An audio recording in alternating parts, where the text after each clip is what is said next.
সবাই একটু নড়ে চড়ে বসুন, একটা গুড নিউজ আছে। ডক্টর ইউনূসের সাজা স্থগিতের আদেশ বাতিল করেছে হাইকোর্ট। অর্থাৎ শ্রম ও আপিল ট্রাইব্যুনাল বিভাগে যে মামলাটা ডক্টর ইউনূসের চলতেছিল, সেটাতে তার যে সাজা হয়েছিল সেটা কিন্তু জুলাই অভ্যুত্থানের পর স্থগিত করে দেওয়া হয় এবং এক প্রকার ম্যানিপুলেশন করেই ওই সাজা কার্যকর করা হয় নাই ওই সময়। কিন্তু এখন হাইকোর্টে রাষ্ট্রপক্ষের আপিলের ভিত্তিতে এটা কিন্তু পুনরায় বিবেচনা করে সেই সাজা স্থগিতের রায়টাকে বাতিল করেছে হাইকোর্ট। এবং ইতিমধ্যে আমাদের সেনা প্রধান তাকে ডেকেও পাঠিয়েছেন, অর্থাৎ আর্মি চিফ অ্যাডভাইজারকে ডেকে পাঠিয়েছেন, একজন দণ্ডপ্রাপ্ত আসামিকে ডেকে পাঠিয়েছেন যে আপনি কি গদি ছাড়বেন নাকি জোর করে ছাড়াবো।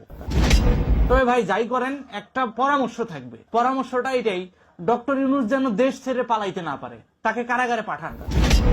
কারাগার প্রস্তুত করা আছে, আওয়ামী লীগের নেতাকর্মী ভরপুর আছে কারাগারে, তাকে একটু কারাগারে পাঠান। তারা কারাগারে পাঠানো দরকার। কারাগারে লাঞ্ছিত বঞ্চিত হ্যারাসমেন্ট হওয়া ওই আওয়ামী যুবলীগ পন্থী লোকজনগুলো কিন্তু এখন কারাগার ভর্তি। তারা একটু ডক্টর ইউনূসকে আপ্যায়ন করবে, এই আর কি। আর সমন্বয়করা তো থাকবে দৌড়ের উপর। সমন্বয়করা 2 দিন পর বুঝতে পারবে না যে কোন জায়গায় যে লুকাবে, কোন গর্তটা তাদের জন্য সেফ। এন্ড বলতে পারেন ভাই এতটা শিওর হয়ে কিভাবে বলতেছেন, কারণ আপনারা জানেন হাইকোর্ট যখন রায় দেয় সাজা স্থগিতের, তখন বাধ্যতামূলক তাকে কারাগারে যেতেই হবে। যেহেতু সে চিফ অ্যাডভাইজার, সেহেতু তাকে আর্মির তত্ত্বাবধানেই কারাগারে প্রেরণ করা হবে। সে তো তার রাষ্ট্রীয় ডেকোরাম ইউজ করবে, কিন্তু সেই সুযোগটা সে আর পাবে না।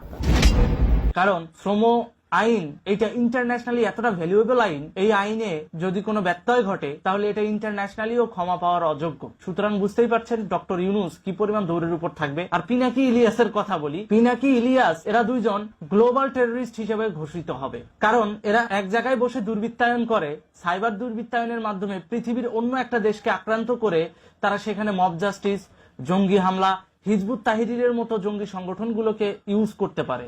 তার মানে অবশ্যই হিজবুত তাহরিরের সঙ্গে ইলিয়াস পিনাকির গোপন সম্পৃক্ততা রয়েছে, যেটা আন্তর্জাতিক পরিমণ্ডলে ভয়ঙ্কর রূপে একটা অফেন্স। আর এই অফেন্সকে মোকাবেলা করতে অনেক রাষ্ট্র যৌথভাবে কাজ করবে। এর ভিতর রাশিয়া আছে, ইন্ডিয়া আছে, অর্থাৎ মুক্তিযুদ্ধের মিত্র দেশগুলোই যৌথভাবে কাজ করবে এবং সাথে যুক্ত হবে বর্তমানে আমেরিকান গভর্নমেন্ট। সুতরাং বুঝতেই পারছেন ইলিয়াস পিনাকিও থাকবে দৌড়ের উপর। আমি শুধু একটা পরামর্শ দিব দেশের প্রশাসনকে, সেটা হচ্ছে ভাই কোনোভাবে সমন্বয়ক এবং উপদেষ্টারা যেন দেশ ছেড়ে পালাইতে না পারে। আপনারা এটা এনশিওর করবেন। এই জন্য আজকের ভিডিওটা আমি ছোট বানিয়ে ফেলছি, কারণ যাতে ভিডিওটা খুব সহজেই স্প্রেড হয়। ভিডিওটা বেশি বেশি শেয়ার করবেন, বন্ধুদের সাথে শেয়ার তো করবেনই, পাশাপাশি যে যেভাবে পারবেন ফেসবুকে আপলোড দিয়ে শেয়ার করবেন। আমি কোনো স্ট্রাইক দিব না, এটা কনফার্মেশন থাকলো আপনাদের প্রতি। তবে একটা বিষয়, সেটা হচ্ছে বাংলাদেশে এই ধরনের দুর্বৃত্তায়ন যেন ভবিষ্যতে না হয়।